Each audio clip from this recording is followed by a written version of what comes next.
Bill, the full title is God Overall, Divine Aseity and the Challenge of Platonism.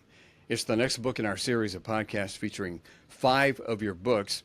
Most followers of reasonable faith are interested in this topic. However, others may find the title alone to be rather daunting. So let's get a thumbnail sketch of the contents before we talk about what led to its writing. This is a book about the challenge posed by Platonism to Judeo-Christian theism.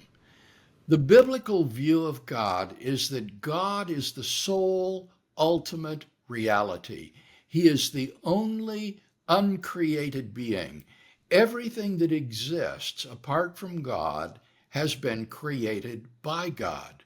Now that stands in stark contradiction with Platonism, which is the doctrine that there exist abstract objects which are eternal, necessary, and uncreated.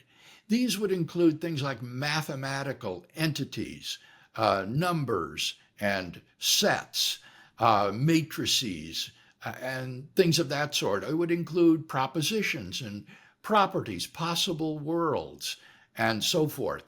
And there are supposed to be infinities of infinities of infinities of these abstract objects, which exist just as really as fundamental particles like electrons.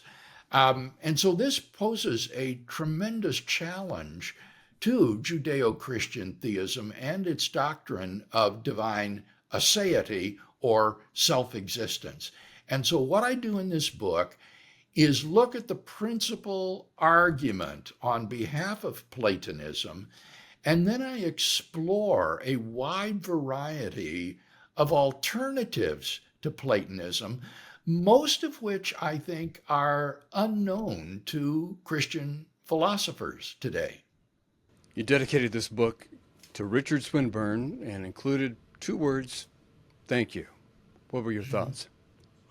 Well, I had dedicated previous books to various family members, and so it seemed time to branch out to dedicate books to people whose work had been influential or who I appreciated. And on this particular topic of divine aseity, Swinburne was one of the very few philosophers who was willing to challenge Platonism and to adopt an anti-Platonic view of abstract objects. And so I wanted to recognize that contribution on his part and thank him for it. You know, you spent over 12 years researching this topic before writing your conclusions. What were some of the motivations for this book, Bill? The motivation for the book came from a conference of the Society of Christian Philosophers back in the 1980s in Milwaukee that I attended. And speaking at that conference was the philosopher Thomas Morris, and he gave a paper entitled Absolute Creation, in which he explained the challenge to divine aseity posed by Platonism. And he attempted to provide his own solution to the problem. The problem was that Morris's solution was just patently inadequate. And so I was left with this powerful objection to Christian theism that I did not know how to answer. And I have to say, Kevin, I had never encountered an objection to theism as powerful as this. Even the problem of evil faded in comparison to the power of this challenge posed by Platonism to Christian theism. And so I just put the problem on the back burner for a while. I was working during those years on God and time, as you know, and writing on divine eternity. But after I finished my work on divine eternity, I decided to take this question off the back burner and to begin to explore divine aseity and the challenge of Platonism. And I spent the next 13 years working on this topic full time as my major research interest. And it was an incredibly rewarding study. And God Overall is one of the books that flowed out of this. You know, I'm trying to remember if you've ever had to use any of this material in your debates. Has this come up as an atheist objection in any of the public debates, or is this more of an in-house debate? It is an in-house debate, and I was so thankful for that, as I say, since I didn't know how to answer the objection. Um, what I would have said if some atheist was clued in and brought this up, I don't know. Um, but they never did, and so I don't think it ever has been raised in a debate. Last year, you were on a panel discussion with Peter Van Inwagen titled, Are There Numbers? What's a summary of his view on this? Peter and I just released a book with Rutledge on the subject, Do Numbers Exist? And Peter is an ardent Platonist. He is a Christian philosopher, but he doesn't think that God created everything. He thinks that there are uncreated entities that God did not make. And so we have a go at it in this debate as to whether or not that is a position that a Christian philosopher must or should take. You know, when reading this book, Bill, I was surprised, especially looking at the chart at the front of the book, that there's a view that holds that numbers are concrete physical objects, formalism. That seems so strange to me. How in the world could numbers exist as physical objects or even concrete? Right. I include that for the sake of completeness.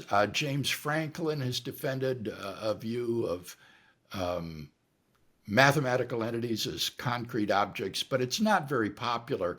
The idea here would be that numbers are just marks on paper that you manipulate according to the rules of the game, rather like chess pieces that are manipulated according to the rules of chess. And so that would be an alternative to Platonism. It would be a form of realism, but it does not think of numbers as abstract entities, but as concrete entities. By the way, Bill, you know that I'm somewhat of an amateur artist. I love art. Tell me about the cover art. Did you pick that out or did the publisher? I picked that out, Kevin. That is Albrecht Dürer's wood engraving called Melancholia. And on it, you see this angel, pensive, wrapped in deep thought, surrounded by these mathematical objects like a sphere and a magic square of numbers and other sorts of geometrical entities. And I thought that it just epitomized the difficulty of this question of Platonism and its challenge to divine aseity. So I love that woodcut by Dürer. I got a chuckle when I reread the preface, Bill. You mentioned asking Jan, honey, what do you think? Does the number 2 exist? And recently you were asked by somebody on Facebook whether Jan was interested in these topics. Well, the answer is yes, she is. Do you recall her answer to the question about the number 2? Oh, I do. I always talk with Jan about my work to bounce ideas off of her. And when I asked her, do you think the number 2 exists? She said, ask any housewife. Of course not. So she was skeptical of the existence of numbers as I was.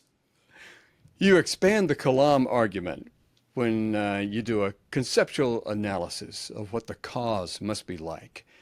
And you conclude there seems to be 2 options, abstract objects or a disembodied mind. In what other ways does God's aseity and Platonism interact with the Kalam, Bill? I think that would be the main place of interaction, Kevin. The Kalam cosmological argument leads to an entity which is timeless, spaceless, changeless, immaterial. Now that sounds very much like an abstract object. The hitch is that abstract objects have no causal powers. The number 7 has no effect on anything. And therefore, abstract objects cannot be the cause of the universe. And so it seems to me that you've got basically two choices of entities that could fit that description: either an abstract object like a number or an unembodied mind.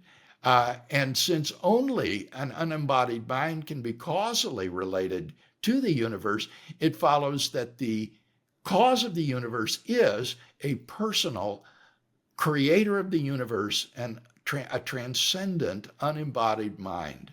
Bill, as we wrap up, I'm assuming that there's going to be a pretty hefty section in your upcoming systematic philosophical theology that you're currently writing on God and abstract objects. Is that right? And will you be adding anything new? Yes, my philosophical career has basically been devoted to an exploration of the coherence of theism, exploring the coherence of the different attributes of God. And so that will be the entirety of Volume 2A, The Coherence of Theism. And it will explore some new attributes that I haven't looked at before. Particularly, there's a long chapter on divine simplicity in which I assess the coherence of that doctrine. Also, the question on divine omnipresence raises the question of God's relationship to space, just as the question of divine eternity raises the question of God's relationship to time.